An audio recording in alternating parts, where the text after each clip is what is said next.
Donc voilà, l'idée c'est de présenter donc, le fonctionnement des aides publiques pour les collectivités. Donc regardez notamment l'idée étant d'essayer de maximiser, hein, bien entendu, le montant des aides publiques jusqu'à 80%, l'idéal, hein, bien entendu, par projet. Donc, avant d'évoquer, hein, je vous ai dit, les 4 dispositifs, c'est de faire rapidement un petit tour d'horizon des aides et des subventions publiques. Donc, je pense, hein, selon vos degrés si vous êtes déjà élu ou si vous êtes nouvellement élu, vous n'avez pas le même niveau d'information. Donc là, c'était juste pour rappeler, hein, au niveau des dispositifs d'aide, au niveau des aides publiques collectivités, mais également entreprises, il y a un peu plus de 2000, hein, dispositifs d'aide publique toujours, hein, qui tournent, hein, à chaque fois en permanence, hein, pour les collectivités et entreprises. Donc, c'est des appels à projets, ce sont des appels à manifestation d'intérêt, ce sont des dispositifs qui sont au fil de l'eau, hein, pour aller solliciter. Donc, ça peut être aussi bien de la subvention, des avances parfois remboursables, un peu moins pour les collectivités, des prêts à taux zéro ou à taux privilégié qu'il faut aller regarder et solliciter. Donc, tous ces dispositifs, ils viennent notamment de financeurs français, bien entendu l'État, hein, qui intervient, les agences d'État, l'agence de l'eau, l'agence régionale de santé, les agences régionales de santé, l'ADEME pour la partie transition écologique également. Et ce sont les collectivités, bien entendu, hein, pas oublier les régions, les départements, les communautés de communes, les communes également, et également tous les fonds européens. Hein, on va aller, bien entendu, il y a tous les fonds, hein, tous les programmes qui sont jusqu'à l'année prochaine, notamment au niveau européen, avec les FEDER, les FEADER, FSE, etc. Donc, en fonction des projets, des secteurs d'activité, de la nature et de la finalité des projets également, il y a possibilité d'aller solliciter ces différents dispositifs. Et donc, pour les collectivités, vous avez un champ très large, hein, vous savez très bien, en tant qu'élu notamment, ça peut être aussi bien sur l'eau, l'assainissement, l'aménagement des territoires, jeunesse et formation, de la transition écologique, bien entendu en ce moment, sur les sujets économiques, patrimoine, etc. Donc, ça représente, hein, à l'année un budget, hein, pour l'État de près de plus de 150 milliards d'euros, en sachant qu'il y a la partie collectivité-entreprise. Pour ça, il faut bien avoir cette notion-là, et notamment le crédit d'impôt recherche et innovation, qui est une grosse partie de ce budget. Mais voilà, ça fait quand même des subsides assez intéressantes, même si on sait que les budgets ont tendance à baisser un petit peu ces dernières années. Bon, sur les principaux organismes financeurs, je vais passer, puisque c'est peut-être moins pertinent. Donc, en fonction du projet, quelles sont les aides potentielles à solliciter? Donc, on a pris des cas pratiques. Le premier, c'est notamment l'aménagement d'un centre-ville ou d'un centre-bourg. Ça, c'est un point qu'on a généralement, les villes, les communes. L'idée étant de rendre plus attractif le centre-bourg, le rendre plus agréable à vivre, hein, pour répondre également, tout en répondant aux enjeux environnementaux et climatiques. Hein. C'est les sujets qu'on a fréquemment. Donc, les enjeux, c'est la requalification des rues, des places publiques, la végétalisation ou la désimperméabilisation des espaces publics qu'on va retrouver. Ça peut concerner la sécurisation des déplacements piétons cyclables, les mobilités douces, hein, c'est des thématiques quand même assez courantes actuellement. Le soutien à l'activité commerciale ou à l'attractivité résidentielle, également qui est un sujet important. Et l'adaptation au changement climatique, gestion des eaux. Donc, parfois, on va avoir ces thématiques qui vont soit être dans l'ensemble du projet, soit le projet va répondre à telle ou telle thématique. Donc, c'est pour ça qu'il va falloir regarder en fonction quelles sont les aides qui peuvent s'appliquer sur ces projets. Donc, nous, généralement, les projets, hein, centre-ville, centre-bourg, on est souvent sur des montants entre 500 000 à 5 millions. Vous voyez, hein, on peut avoir des gaps assez importants, d'où l'importance, hein, d'avoir une stratégie de financement optimisée pour limiter, soit l'autofinancement, soit l'endettement pour la collectivité. Donc, c'est ça qu'on va regarder.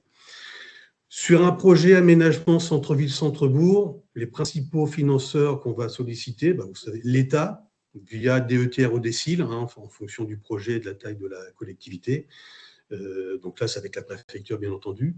Ça peut être le fonds vert en fonction également du projet et des axes, hein, du projet. Des dotations exceptionnelles qu'on peut aller solliciter en complément.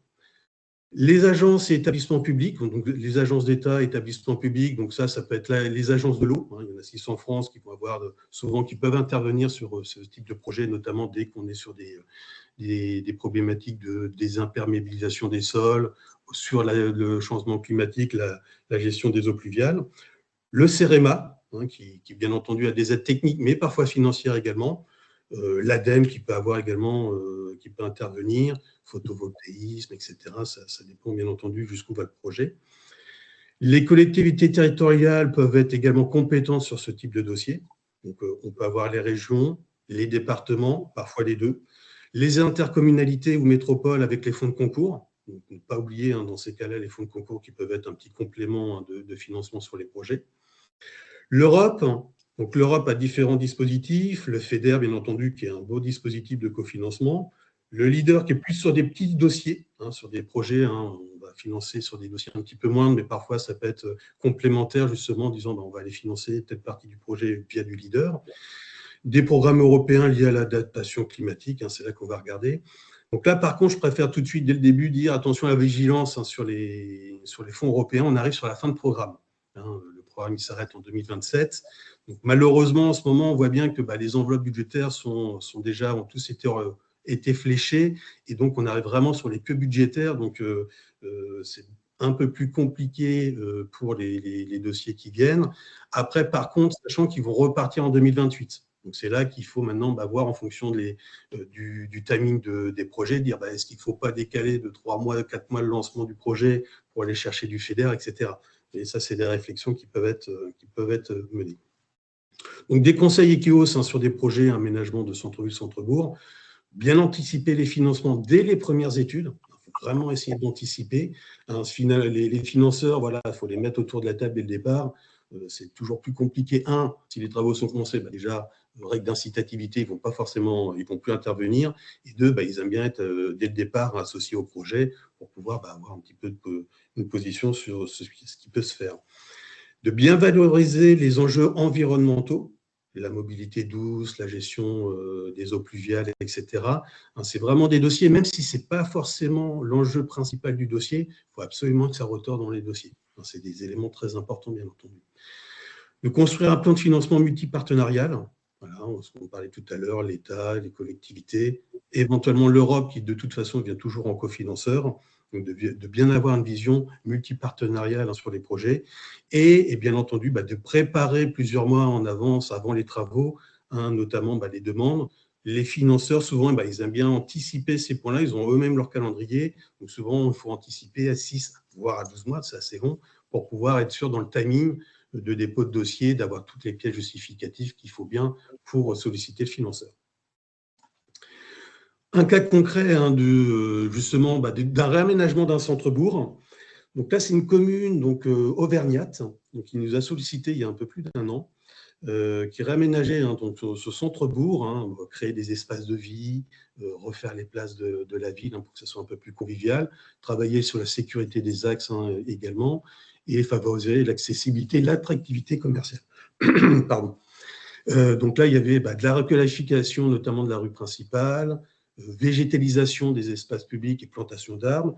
Il y avait une partie, plus de 2000 m² de désimperméabilisation des sols, ça c'était important, et également toute une partie de gestion des eaux pluviales et des risques de ruissellement. C'est important, vous allez voir pourquoi j'en parle de suite. Donc c'est un projet à 2 millions d'euros, donc ce n'est pas négligeable, bien entendu, pour la collectivité. Quand ils nous ont sollicité, ils avaient déjà sollicité les financeurs publics, ils avaient eu des retours négatifs, sauf un, le département qui avait dit « Ok, on veut bien accompagner », et retours négatifs sur l'ensemble sur les autres demandes.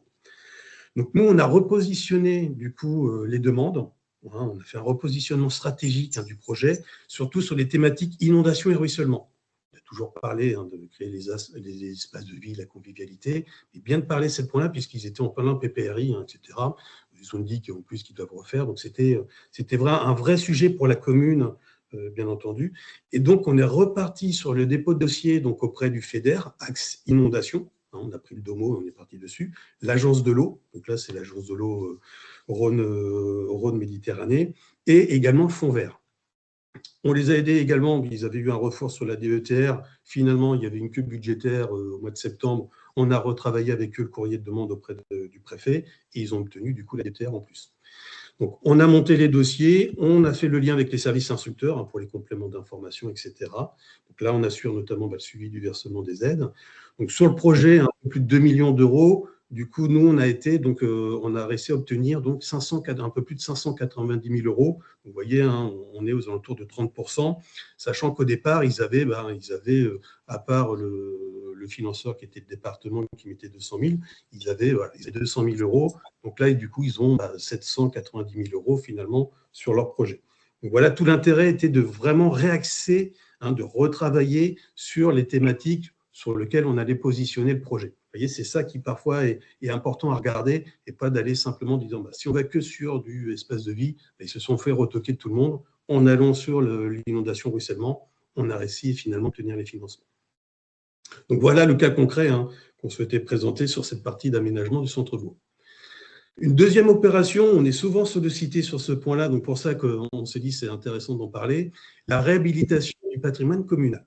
Alors, vous êtes propriétaire, hein, souvent beaucoup de patrimoine bâti, hein, souvent ancien, hein, sur vos territoires.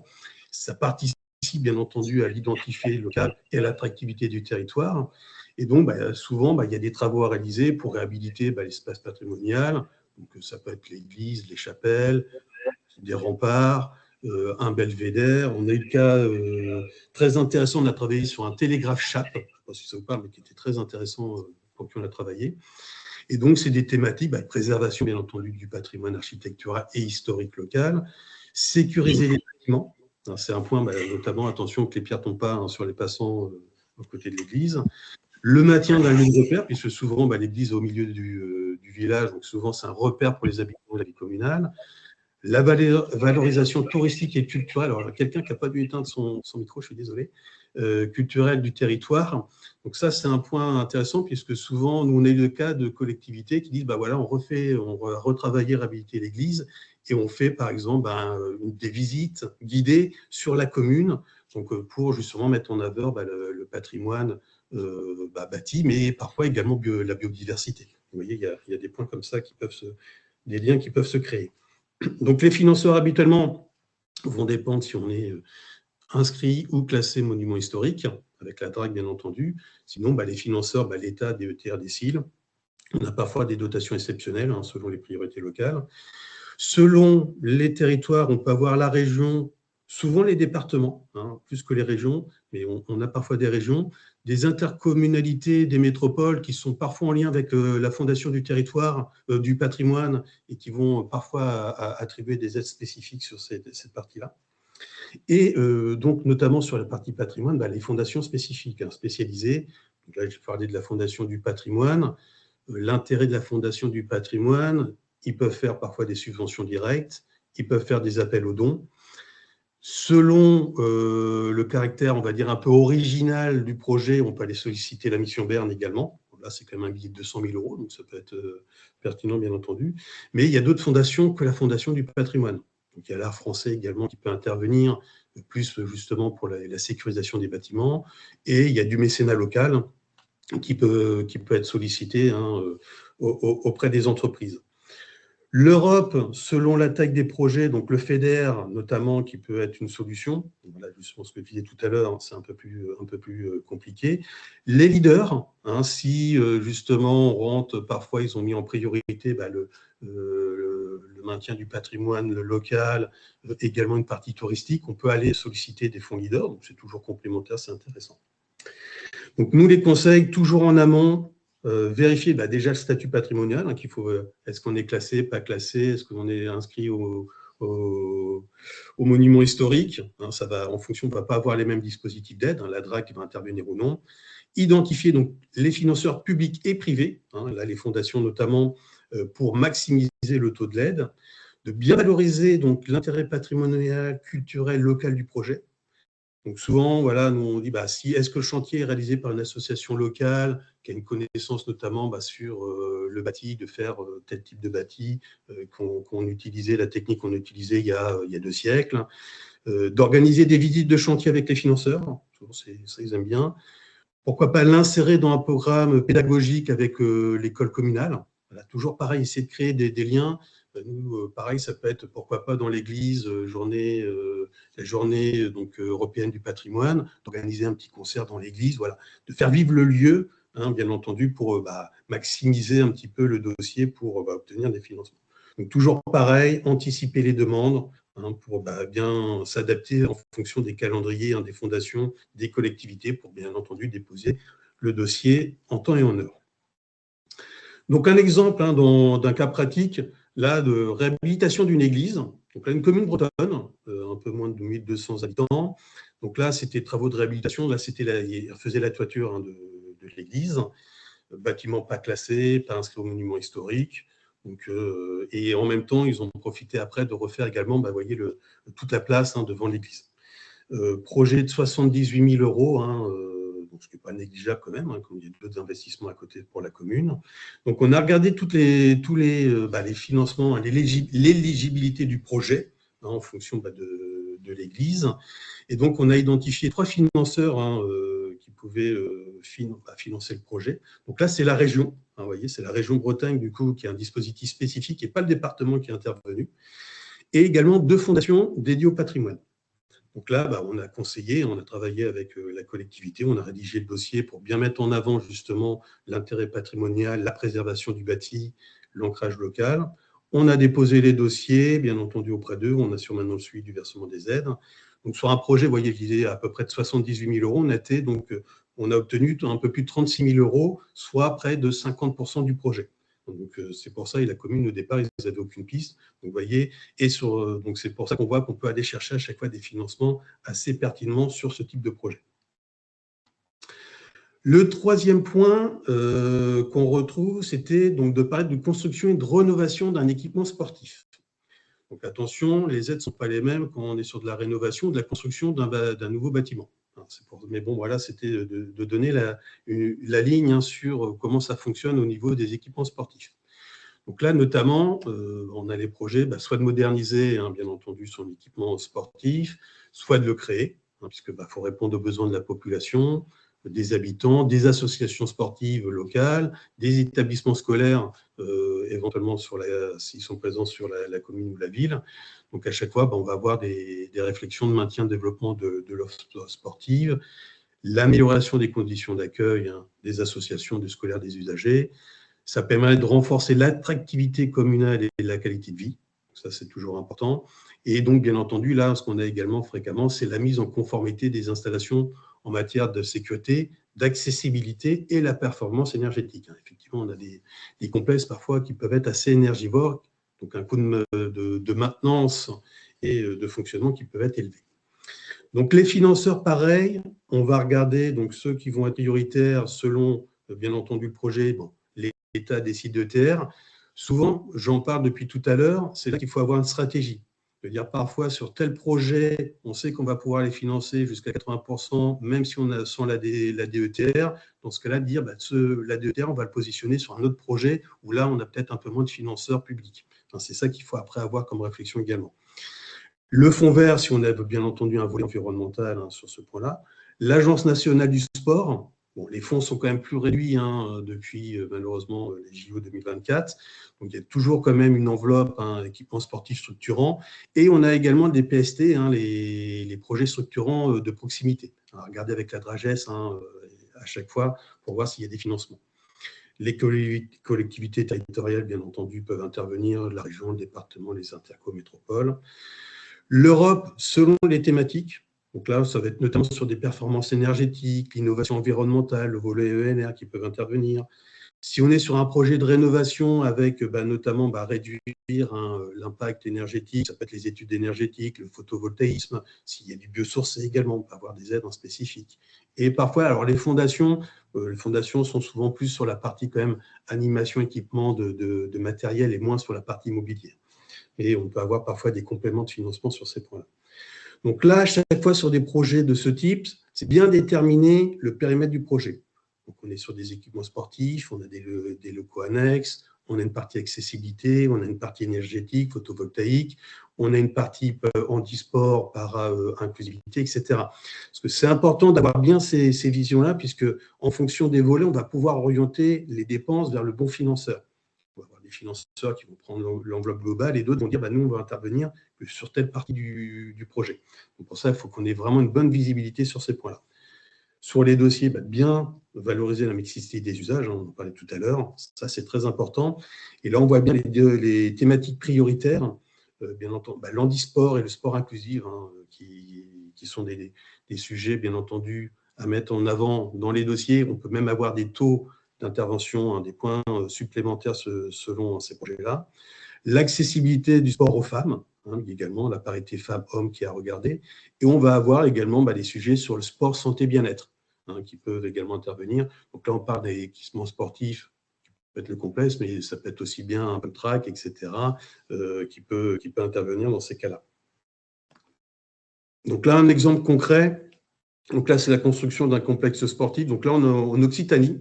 Donc c'est une ville, un peu plus de 3600 habitants, donc là, qui porte le projet de complexe sportif, donc structurant sur le territoire. Donc là, il faut bien qu'on démonte cette partie-là. Et donc là, il y a une création de pistes d'athlétisme, il y a 3 terrains de sport, on fait des vestiaires, il y a des locaux annexes, il y a une vision également de réflexion sur le photovoltaïque. Donc là, voilà. Donc là, on travaille avec eux. On est au niveau de l'APS, on n'a pas encore tous les éléments chiffrés, etc. Donc c'est en cours. On est sur un projet qui est sur plusieurs millions d'euros. Donc là, en ce moment, on est en train de finaliser avec eux justement cette partie-là et d'identifier tous les financeurs qui ont été déjà sollicités pour qu'ils soient informés du projet. Donc l'État notamment, des fonds verts, l'ANS, l'ADEME, il y a la métropole, le département, les services Europe pour le fédéral énergie. On a la région également, puisque là, il y a également du biosourcé, donc ils ont un dispositif spécifique. La Banque des territoires, bien entendu, avec la FNADT. Donc, vous voyez, donc là, on anticipe toute cette réflexion.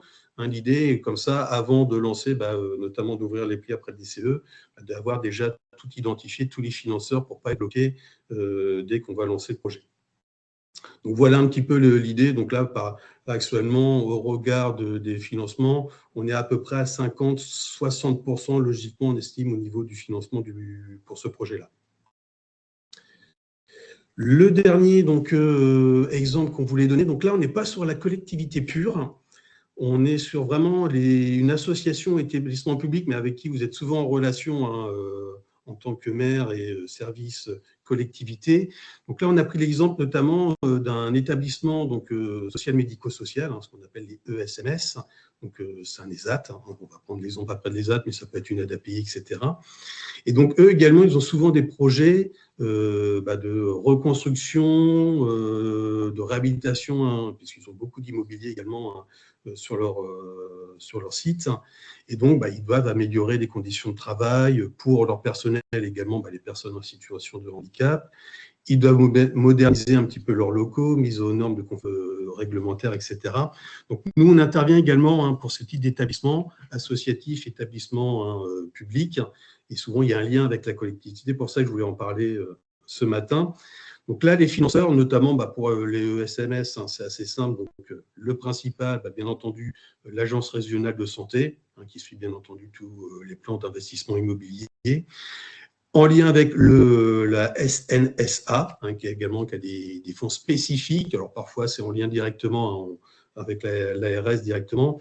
Et le troisième partenaire avec qui on travaille beaucoup sur un tel sujet, ça va être le département. Toute la partie, bien entendu, sociale relève des compétences du département. On peut aller solliciter les régions également si on est sur des thématiques de transition énergétique, de l'inclusion également, ou des développements territoriaux. Le FEDER au niveau Europe, il y a des aides spécifiques pour les infrastructures sociales, l'inclusion, la performance énergétique. L'ADEME, également, pour toute la partie transition, j'en ai pas parlé, les certificats d'économie d'énergie, dès qu'on est sur des projets, on réduit l'impact énergétique, souvent on peut être éligible, même des collectivités, au C2E, donc à chaque fois, ça a regardé dans ces cas-là. Et là, on a des banques des territoires qui vont intervenir, France Active et d'autres financeurs, plutôt liés à l'économie sociale et solidaire. Donc là, pareil, ça, c'est des dossiers toujours multipartenariales, en lien avec les collectivités. C'est pour ça que ça nous paraissait pertinent d'en parler avec vous ce matin. Donc là, pareil, sur ces dossiers, il faut bien entendu valoriser l'impact social et économique environnemental du projet, de bien intégrer dès la conception des objectifs, les objectifs de performance énergétique et de développement durable qu'on peut retrouver, et bien entendu de sécuriser les calendriers de dépôt de dossiers. Donc là, on a pris un exemple d'un ESAT, donc là, qui va retravailler justement reconstruire un nouveau bâtiment pour près de 10 millions d'euros. Donc là, ils accueillent 125 travailleurs en situation de handicap. Donc, ils font de la blanchisserie, restauration, de la couture, etc. Donc là, ils sont arrivés aux limites fonctionnelles et techniques de leurs locaux. Donc, ils ont un projet 2027-28. Donc, on anticipe, vous voyez, dès maintenant sur les dispositifs à solliciter pour justement arrêter le plan de financement et de voir eux, après, au niveau des banques, ce qu'il leur restant à payer pour.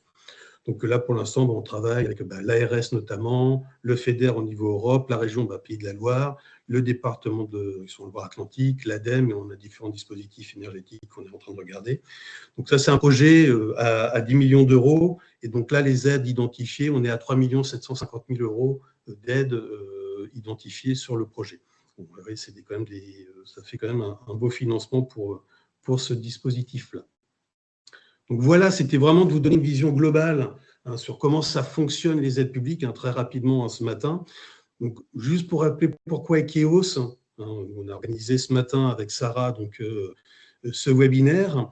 Donc Sarah, docteur en sciences de gestion, spécialisée notamment sur les financements publics, ancienne DAF, et moi-même, je suis un ancien chambre de commerce.